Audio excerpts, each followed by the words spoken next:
साच कहे तो मारना धावे झूठे जगपतिया नाम। कबीरा खड़ा बाजार में लिए लुगाठी हाथ। जो सच बोलता है लोग उसी पर टूट पड़ते हैं और झूठ बोलने वालों पर दुनिया आसानी से यकीन कर लेती है।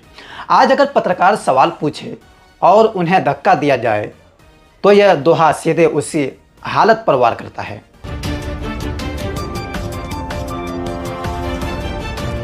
जब एक कॉलेज से इस तरह की आवाज उठती है, नहीं आप जवाब नहीं दे सकते, हम चले जाएंगे।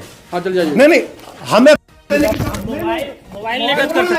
वीडियो देखकर आपको पता चल ही गया होगा कि इस वीडियो में आपने क्या देखा और कल मिल्लत कॉलेज परसा में पत्रकारों के साथ क्या व्यवहार किया गया। आप वीडियो को शेयर कर दीजिए। आइए बात करते हैं पूरी विस्तार से। मैं हूं आपका दोस्त साकिब जिया। आप देख रहे हैं उजाला खबर। 26 जनवरी वो दिन जब पूरा देश संविधान, शहीदों की कुर्बानी और राष्ट्रीय सम्मान को याद करता है। लेकिन सोचिए, अगर उसी दिन शिक्षा के मंदिर में सांस्कृतिक के नाम पर अश्लीलता परोसी जाए तो इसे क्या कहा जाए? लापरवाही या जिम्मेदारी से भागना? गणतंत्र दिवस के मौके पर मिल्लत कॉलेज परसा में सांस्कृतिक कार्यक्रम आयोजित किया गया, लेकिन आरोप है कि इस कार्यक्रम के दौरान अश्लील गाने पर डांस हुआ। सवाल यह है, क्या यही है शिक्षा संस्थान की सांस्कृतिक? क्या इसी माहौल में देश का भविष्य तैयार होगा?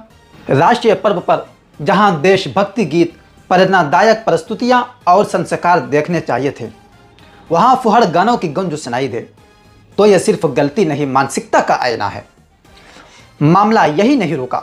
जब मीडिया रिपोर्टर कॉलेज प्रशासन से जवाब लेने पहुंचे तो आरोप है कि उन्हें धक्का देकर बाहर निकाल दिया गया। क्या यही है शिक्षित समाज का व्यवहार? क्या सवाल पूछना अब अपराध हो गया है? अगर सब ठीक था तो जवाब देने में डर कैसा? सच्चाई से भागना ही सबसे बड़ा शक पैदा करता है। गलती से गाना चल गया, यह सफाई या मजाक? बताया गया है कि एक प्रोफेसर ने सफाई दी और अब बात उस हिस्से की जो इस पूरे मामले को और भी गंभीर बना देता है। जब पत्रकार कॉलेज प्रशासन से जवाब लेने पहुंचे तो आरोप है कि उन्हें धक्का देकर बाहर निकाल दिया गया। यानी कार्यक्रम में क्या हुआ इस पर सवाल मत पूछो, बस तालियां बजाओ और चले जाओ। वाह रे अश्लीलता गाना, वाह रे वाह। अश्लील गाना मिस्टेक से चल सकता है, लेकिन सवाल मिस्टेक से भी नहीं पूछा जा सकता। पत्रकार समाज की आंख होते हैं। अगर आंख पर पट्टी बांध दी जाए तो समझ लीजिए ना, कुछ ऐसा है जिसे छिपाने की कोशिश हो रही है।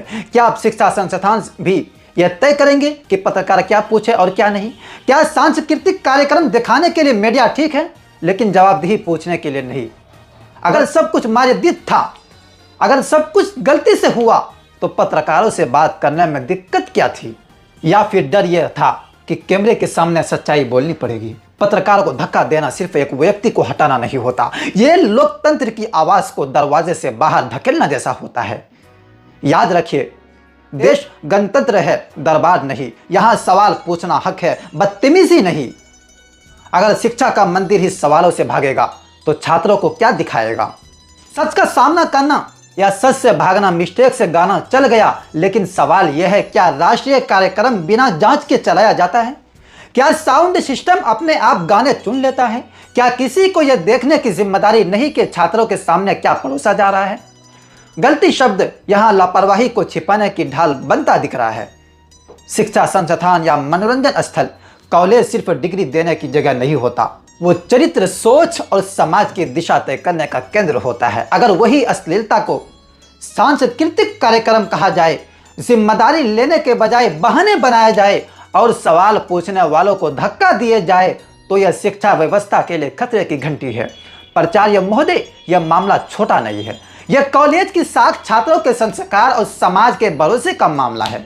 अब जरूरी है इस घटना की निष्पक्ष जांच हो, जिम्मेदार लोगों पर कार्रवाई हो और सार्वजनिक रूप से यह भरोसा दिलाना है कि भविष्य में ऐसी शर्मनाक स्थिति दोबारा नहीं होगी। चुप्पी इस मामले को और गंभीर बनाएगी। गणतंत्र दिवस सिर्फ छुट्टी नहीं, जिम्मेदारी की याद दिलाने वाला दिन है। अगर शिक्षा के मंदिरों में ही मर्यादा टूटेगी तो आने वाली पीढ़ी किताबों से नहीं, ऐसे ही कार्यक्रमों से सीख लेगी और तब सवाल सिर्फ एक कॉलेज पर नहीं, पूरे समाज पर खड़ा होगा। आप लोगों की क्या राय है? कमेंट बॉक्स में अपनी राय जरूर दें। मैं हूं आपका दोस्त साकिब जिया।